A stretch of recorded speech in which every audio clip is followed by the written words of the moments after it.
नमस्कार, योगिताज किचन स्टोरीमध्ये आपलं मनापासून स्वागत आहे। आज आपण मस्त कुरकुरीत मेदूवडा आणि ओल्या नारळाची चटणी बनवणार आहोत। वेगळ्या पद्धतीने कोथिंबीर वडा सुद्धा बनवणार आहोत। बाहेरून जितका कुरकुरीत तितकाच आतून एकदम सॉफ्ट आणि त्यासोबत ओल्या नारळाची चटणी सुद्धा बनवणार आहोत। अगदी मार्केट सारखा कुरकुरीत आतून एकदम सॉफ्ट, कमी तेलकट, मस्त चविष्ट असा मेदूवडा आज आपण बनवणार आहोत। मेदूवडा बनवण्याच्या सर्व टिप्स मी तुमच्याबरोबर शेअर करणार आहे। मेदूवड्याचं बॅटर बनवण्याची खास पद्धत मी आज तुमच्याबरोबर शेअर करणार आहे आणि मस्त कोथिंबीर वडे सुद्धा बनवणार आहोत। चला तर वेळ न घालवता पटकन आपण रेसिपीला सुरुवात करूया। इथे मी 2 वाटी उडीद डाळ 5 तास आधी भिजत ठेवली होती। जर 5 तासांपेक्षा जास्त वेळ भिजत ठेवली तर वडे हे तेलकट होतात, त्यामुळे 5 तास एकदम परफेक्ट टायमिंग आहे आणि डाळ सुद्धा व्यवस्थित भिजून तयार होते। त्यानंतर डाळ आपल्याला वाटून घ्यायची आहे। डाळीतलं पूर्ण पाणी निथळून घ्यायचं आहे। आता यामध्ये 1 चमचा जिरे, 5 ते 6 लसूण पाकळ्या, 5 ते 6 कढीपत्त्याची पाने, त्यानंतर 2 मिरची मी कट करून टाकलेल्या आहेत। चवीनुसार मीठ घालायचं आहे। त्यानंतर कोथिंबीर घालणार आहे, पाव चमचा हळद, पाव चमचा लाल मिरची पावडर कलरसाठी। त्यानंतर आपल्याला झाकण लावून मिक्सरला फिरवून घ्यायचं आहे। आता यामध्ये आपल्याला थोडं थोडं पाणी घालून बॅटर हे मिक्सरला फिरवून घ्यायचं आहे। आपण ज्या पाण्यामध्ये डाळ भिजत ठेवली होती त्याच डाळीच्या पाण्याचा आपल्याला वापर करायचा आहे। डाळ आपल्याला एकदम बारीक दळून घ्यायची आहे। त्यानंतर आणखी 1 टेबलस्पून पाणी घालणार आहे आणि पुन्हा मिक्सरला वाटून घेणार आहे। त्यानंतर 1 चमचा आणखी पाणी घालायचं आहे आणि पाव चमचा आपल्याला खाण्याचा सोडा घालायचा आहे आणि पुन्हा मिक्सरला फिरवून घ्यायचं आहे। मस्त मौसूद असं लोण्यासारखं आपलं वड्यांचं बॅटर तयार झालेलं आहे। आता आपलं बॅटर एकदम परफेक्ट तयार झालं की नाही ते कसं ओळखायचं? एका वाटीमध्ये पाणी घ्यायचं आहे आणि थोडंसं बॅटर पाण्यामध्ये घालायचं आहे। जर आपलं बॅटर पाण्यावर तरंगलं तर समजायचं की एकदम परफेक्ट असं आपलं बॅटर तयार झालेलं आहे। अशा पद्धतीने जर बॅटर तयार केलं तर एकदम परफेक्ट असं बॅटर तयार होतं आणि आपल्याला बॅटर हे जास्त वेळ हाताने फेटण्याची गरज पडत नाही।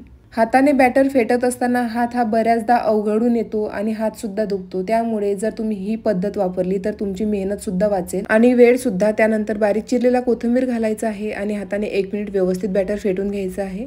इथे मी कढईमध्ये तेल व्यवस्थित गरम करून घेतलेलं आहे। हाताला पाणी लावायचं आहे आणि हातावर गोळा घेऊन त्याला गोल आकार द्यायचा आहे। त्यानंतर मधोमध होल करायचा आहे आणि वडा दुसऱ्या हातावर घेऊन अलगद तेलामध्ये सोडायचा आहे।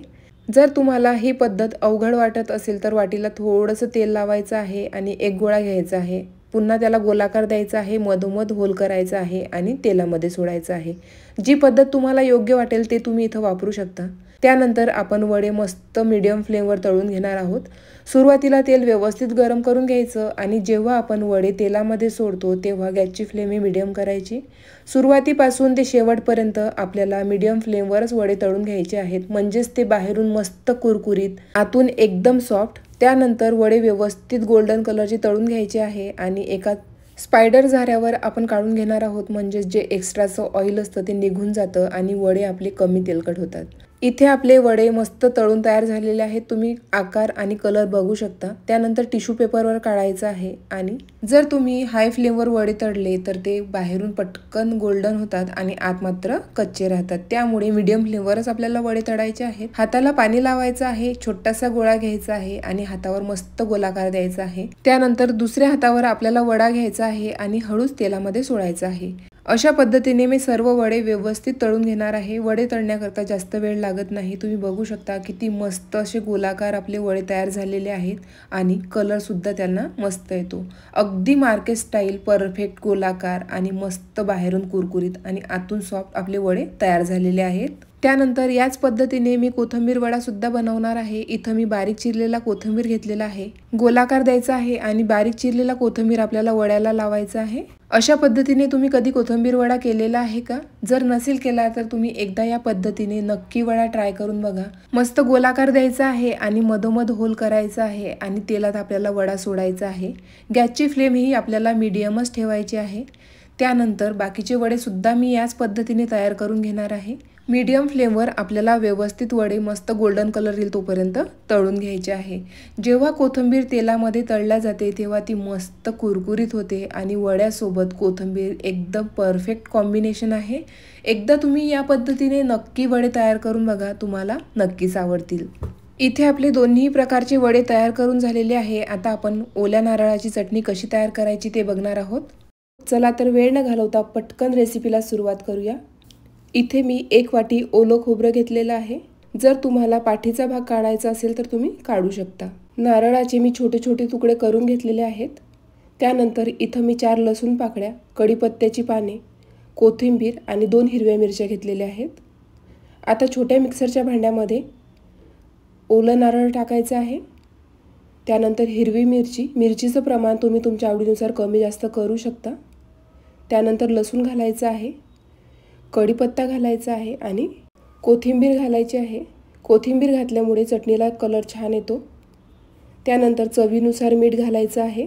त्यानंतर 2 चमचे दही आणि 1 चमचा गूळ घालणार आहे. गुळाऐवजी तुम्ही साखरेचा सुद्धा वापर करू शकता. त्यानंतर थोडंसं पाणी घालायचं आहे आणि मिक्सरला वाटून घ्यायचं आहे. इथे चटणी वाटून झालेली आहे. कलर बघू शकता, मस्त स्मूथ अशी झालेली आहे. त्यानंतर एका बाउलमध्ये काढायची आहे. थोडंसं पाणी घालणार आहे. एकदम परफेक्ट चवीची ही चटणी तयार होते. जर तुम्हाला गूळ घालायचं नसेल किंवा आणखी कुठला यामध्ये पदार्थ घालायचा नसेल तर तुम्ही स्किप करू शकता. व्यवस्थित मिक्स करून घ्यायचं आहे. त्यानंतर बारीक चिरलेला कोथिंबीर घालणार आहे. पॅनमध्ये मी आधीच कडकडीत तेल गरम करून घेतलं. आता त्यामध्ये आपल्याला जिरं, मोहरी आणि कढीपत्त्याची फोडणी द्यायची आहे. आता हा तडका आपण चटणीमध्ये टाकूया. मस्त दणदणीत असा तडका आपल्या चटणीला बसलेला आहे. तडका दिल्यामुळे चटणी अप्रतिम चवीची होते. इडली, डोसा, थालीपीठ बरोबर तुम्ही ही चटणी सर्व करू शकता.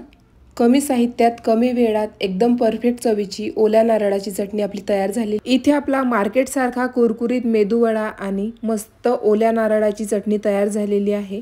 बाहेरून जितका कुरकुरीत तितकाच आतून एकदम सॉफ्ट. एकदा तुम्ही या पद्धतीने नक्की मेदूवडा ट्राय करा. एक वडा मी तुम्हाला तोडून दाखवते. तुम्ही बघू शकता, बाहेरून मस्त कुरकुरीत आणि आतून एकदम सॉफ्ट आणि जाळीदार आपला वडा तयार झालेला आहे. जर तुम्हाला आजची रेसिपी आवडली असेल तर प्लीज जास्तीत जास्त शेअर करा आणि आपल्या चॅनलवर नवीन असाल तर चॅनलला सबस्क्राईब करायला विसरू नका. Thank you for watching. भेटूया अशाच मस्त नवनवीन रेसिपीसोबत.